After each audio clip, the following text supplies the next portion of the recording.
On Monday, the White House issued a new offer to House Republicans.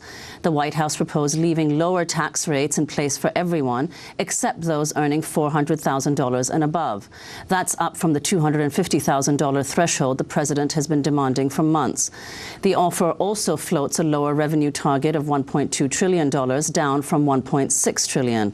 While Obama has offered to cut some $100 billion from military spending, he's proposing to cut even more from Social Security, $130 billion, by adjusting the inflation index for Social Security benefits.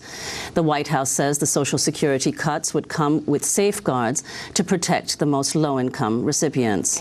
Why have you rejected President Obama's compromise with John Boehner, the House Speaker? Well, it's a compromise built on very, very weak, on a very weak platform, particularly for Social Security. And as we go down the road, Medicare and Medicaid in particular, I worry, and many of the members of the Progressive Government worry, that we've opened up a door here.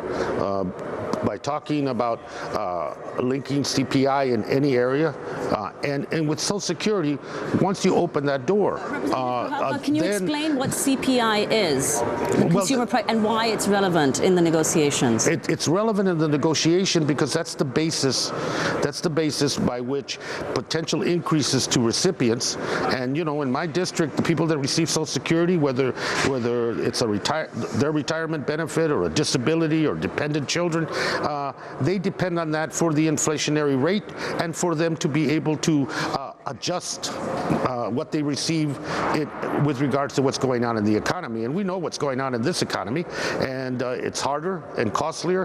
And for us now to open that door and to allow that bridge to be connected, you might want to say that we're just only going to deal with one portion of the strata. I don't believe that.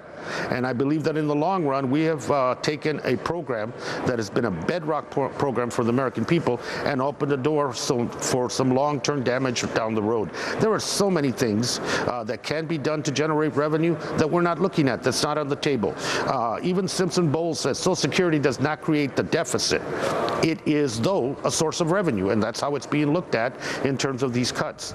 Representative Grijalva, can you talk about some of the key constituents who would be most effective if this proposal goes through? Well, in my district, a large percentage, I would say over half, and many in the country, Social Security is their only source of income, their sole source of income.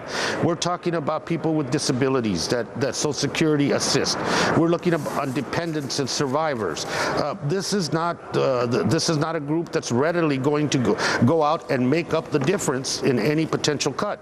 And by opening this door, you are talking about benefit cuts. You can put whatever kind of ornaments you want, but it is a benefit cut, and many of us see that, and we see this link in the long term to be something the Republicans have been wanting as a means to begin to deal with Social Security and deal with the trust fund and deal with the fact that the rate of inflation has dictated what the increases have been for recipients.